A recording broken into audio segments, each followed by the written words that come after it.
It usually does not begin with a fight. There is no betrayal, no dramatic falling out, no single moment where everything shatters and you can point to the wreckage and say that is where it ended. It begins with something much quieter than that.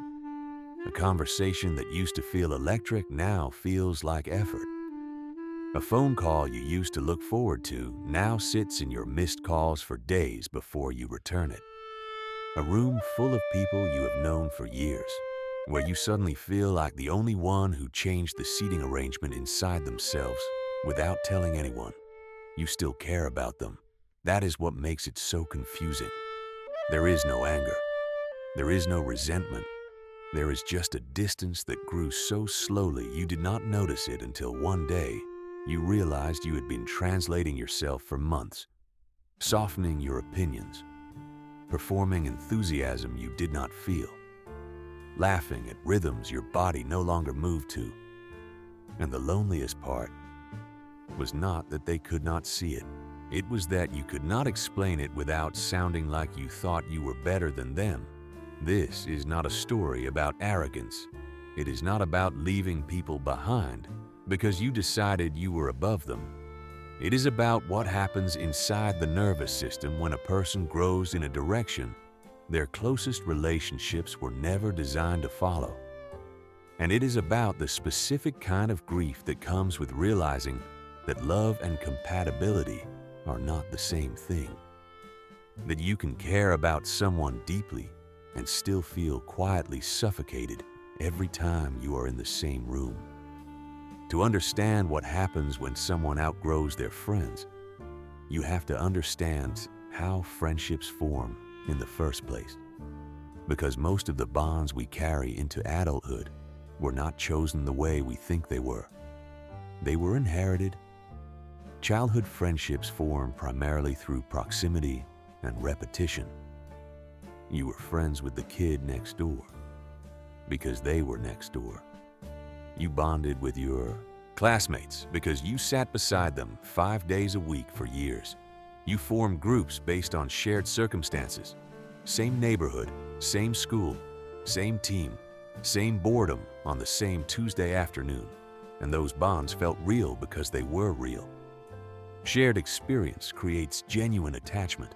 The brain does not distinguish between a friendship formed through deep compatibility and one formed through repeated exposure.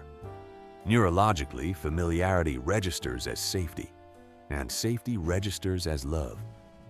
This is why childhood friendships feel so sacred. They are wired into the nervous system at a time when the brain is still forming its template for connection. The people you grew up with are not just people you know.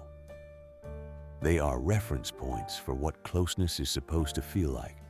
Their voices, their humor, their rhythms became the baseline against which every future relationship is unconsciously measured. And because those bonds formed before the conscious mind had any say in the matter, they feel almost biological, deeper than choice, older than preference. You did not select these people the way you would select a partner or a colleague. They arrived before you had criteria, before you knew what you needed, before you understood that the person you would become at 30 or 40 might need entirely different things from connection than the person you were at 12. But here is the part no one tells you. A bond built on proximity does not automatically survive transformation. When the circumstances that created the friendship change, and the people inside it change at different speeds or in different directions, the bond does not dissolve. It strains. And that strain is one of the most psychologically complex experiences a person can go through because it asks you to hold two truths at once. This person matters to me, and this person no longer fits the life I am becoming. Growth does not happen in announcements. It does not send a notification. It does not post a status update saying everything about how you see the world shifted last Tuesday. Growth happens in micro movements, a book that rearranges how you think about yourself, A conversation with a stranger that opens a door you did not know was closed. A crisis that burns away everything non-essential and leaves you standing in a version of yourself you did not plan but cannot undo. And in those moments, something subtle changes in the nervous system. Your tolerance shifts. What used to feel comfortable starts to feel constricting. What used to feel normal starts to feel small. Not because the people around you shrank, but because the space inside you expanded and the relationships that once filled it no longer reach the edges. This is where the friction begins, because growth, especially the internal kind, is invisible. You cannot show someone the new architecture of your mind. You cannot hand them a map of how your priorities restructured themselves overnight. All they see is the same face sitting across from them, and all they feel is that something is different, something is off. Something in you has quietly shifted, and they do not have language for what it is. So they interpret it through the only framework available to them. You changed. And in their mouth, that word does not sound like progress. It sounds like betrayal. And the irony is that you feel it too. You feel the gap opening in real time. You are sitting in the same restaurant you have been going to for years. The same jokes are being told. The same stories are being recycled. And you are nodding, smiling, participating. But inside, something has gone quiet. The part of you that used to light up in this room is no longer responding. Not because these people did something wrong, but because the frequency you now operate on no longer matches the frequency of the room, and you cannot tune yourself back down without losing something essential. This is where the psychology becomes painful, because the person who has grown is now caught between two forces, the pull of loyalty and the pull of authenticity, and the nervous system cannot serve both at the same time. Loyalty says stay. It says these people were there before you became who you are. It says you owe them your presence, your consistency, your sameness. Loyalty operates on the principle of debt.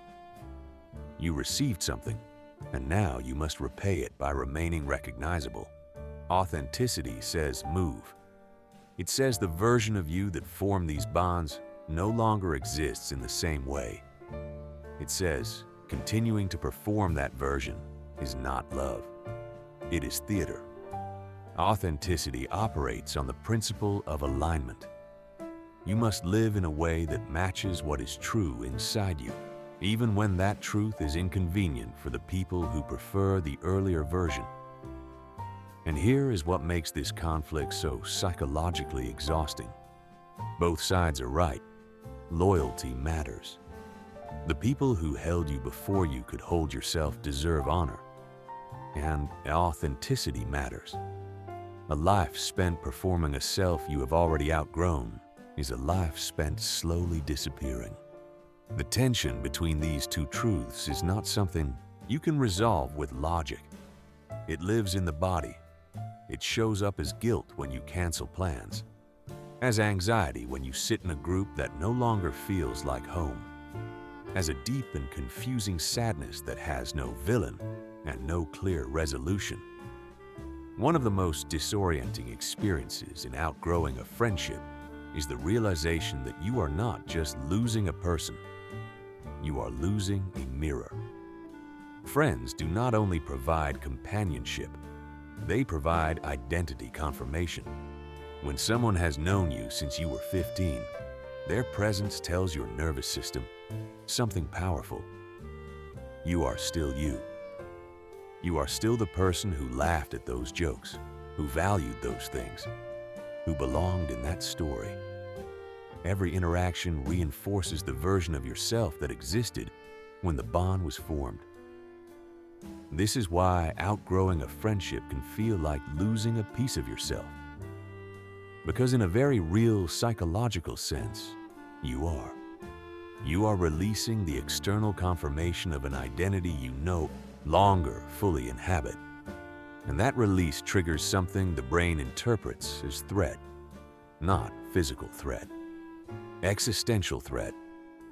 The quiet terror of not being sure who you are when the people who have always reflected you back can no longer see the person you have become. Psychologists call this identity destabilization. When the social mirrors that have confirmed your sense of self no longer match your internal experience, the nervous system enters a state of low-grade disorientation. You may find yourself questioning whether your growth is real or whether you are simply becoming difficult. You may wonder if the distance you feel is maturity or selfishness. You may cycle between confidence in your new direction and a deep aching pullback toward the familiar. This is not weakness. It is the natural response of a brain that built its identity inside a social context and is now being asked to rebuild it without that context. It is the psychological equivalent of renovating a house while still living in it. Everything is uncertain. Everything is in between. And the temptation to stop the renovation and return to the old floor plan is constant. Not because the old plan was better, but because it was known. There is a specific kind of grief that belongs only to outgrown friendships. It is not the grief of loss through death or betrayal. It is the grief of loss through becoming. And it may be one of the most under-recognized forms of mourning that exists. When a friendship ends because of conflict, the grief has a shape. There is a villain. There is an injury. There is something to process, to be angry about, to eventually forgive or walk away from. The narrative is clear even when it is painful. But when a friendship fades because one person simply became someone new, the grief has no edges. There is no one to blame. There is no wrong that was done. There is only the slow and wordless recognition that the space between two people has grown wider than either of them intended. And that recognition brings a sadness that is almost impossible to share. Because the moment you try to explain it, you risk sounding like you think you are superior to someone you love. This is the grief that lives in the hallway between who you were and who you are becoming. It does not scream, it sits. It shows up on a Tuesday night when you scroll past their name and feel something heavy you cannot identify. It surfaces when you hear a song that used to be yours together and realize you now hear it differently. It arrives when someone asks how your old friend is doing and you realize you do not know anymore. And you are not sure when that became true. People who have outgrown their friends rarely talk about this grief, not because it is not real, but because the world does not have a category for it. There is no card for it, no ritual for it, no socially recognized space where you are allowed to mourn a friendship that did not die, but simply stopped being able to hold the person you became. And the absence of that recognition makes the grief heavier, because carrying something the world does not name means carrying it alone. There is a phase in the process of outgrowing friends that is rarely discussed because it does not look like growth. It looks like isolation. And from the outside, it can be almost impossible to distinguish between the two. When someone begins to step away from relationships that no longer fit, the immediate result is not a better social life. It is a quieter one. The calendar empties. The phone rings less. The weekends stretch out in a way that feels less like freedom and more like a question that has not been answered yet. This is the wilderness phase. Psychologists who study adult social transitions describe it as a period of social liminality, the space between one relational world and the next. You have left the old group not with a door slam, but with a slow fade, and the new connections that will eventually replace them have not yet arrived. So you sit in the middle, alone, but not in the way you used to fear being alone. alone in a way that feels necessary but not yet meaningful. This phase is where most people panic. The silence feels like punishment. The empty space feels like evidence that you made the wrong choice. The nervous system, still calibrated to the old social rhythm, keeps sending signals that something is wrong. You should call them. You should go back. You should stop being so difficult and just be grateful for what you had.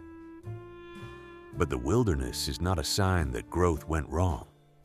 It is a sign that growth is incomplete. You have cleared the space, but you have not yet filled it. And that emptiness, while painful, is doing something important. It is teaching your nervous system a new lesson. That you can exist without the scaffolding of relationships that no longer support the structure you were building. That aloneness is not the same as abandonment. That the gap between the old life and the new one is not a void. It is a corridor. And corridors are not meant to be lived in. They are meant to be walked through.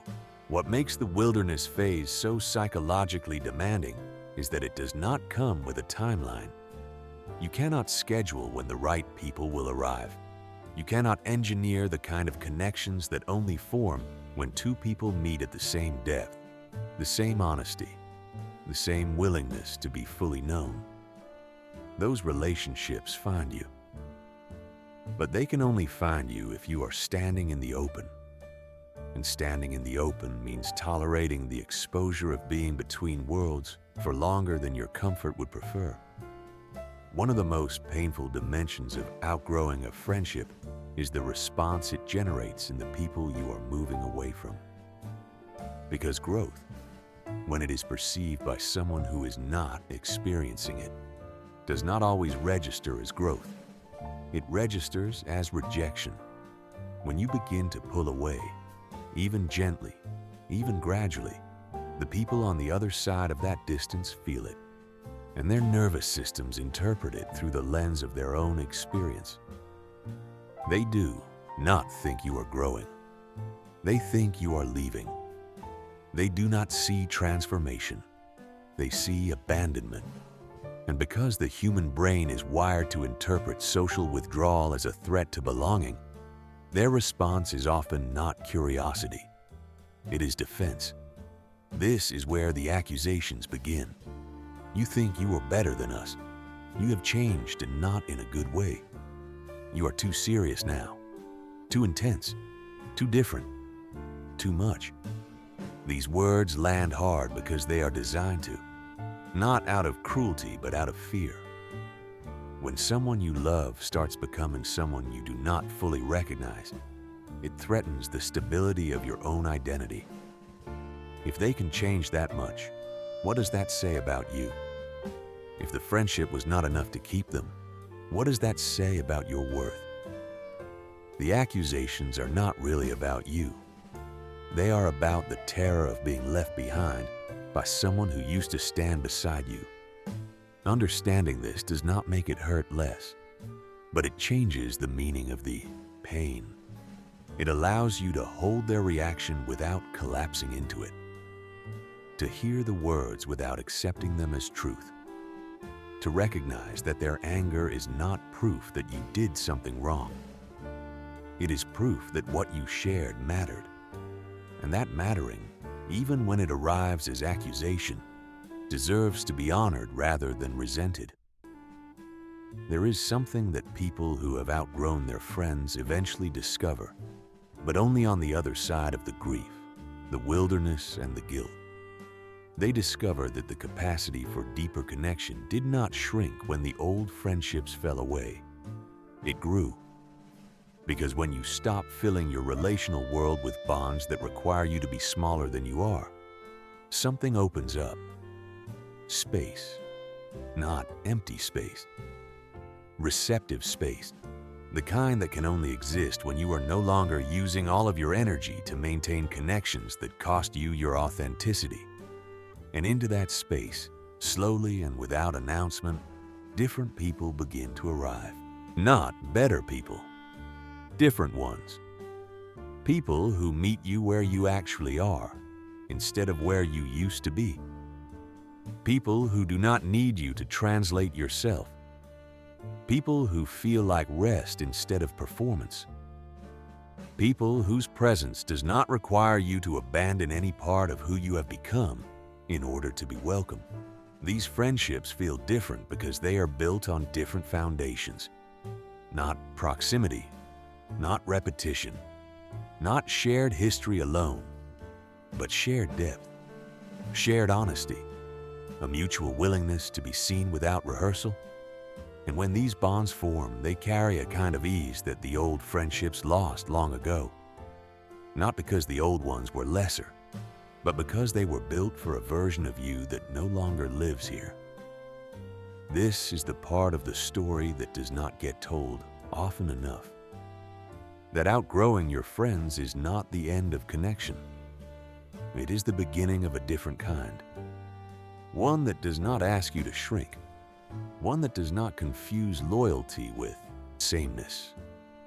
One that understands that the deepest form of love is not holding someone in place, but allowing them to become whatever they are becoming, even when that becoming changes everything.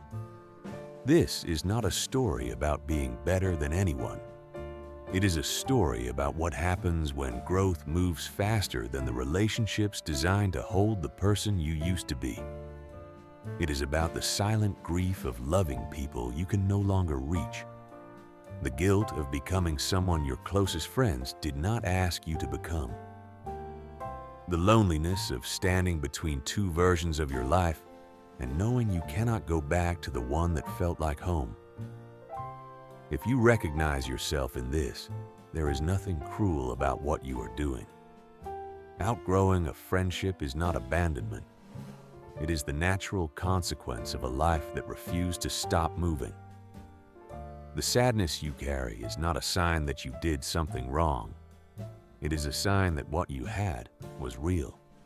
And the fact that it can no longer hold you does not erase what it gave you. It simply means that the person those friendships built is now ready for something those friendships cannot provide. And if you are on the other side of this, if someone you love seems to be pulling away in ways you cannot understand, consider the possibility that their distance is not a verdict on your worth. It is the sound of someone becoming. And becoming is not something a person does to the people around them. It is something that happens inside, quietly, without permission, without a timeline, and often without the language to explain itself until long after the shift has already taken place. The people you outgrow do not stop mattering. They become part of the architecture of who you are. And the people you grow toward do not replace them. They simply live in the rooms you built after the renovation was complete. If this put words to something you have been carrying quietly, you are not alone in it. This channel is a space for the patterns of the mind that most people feel, but few people name. If this meant something to you, consider subscribing so these conversations continue to find you.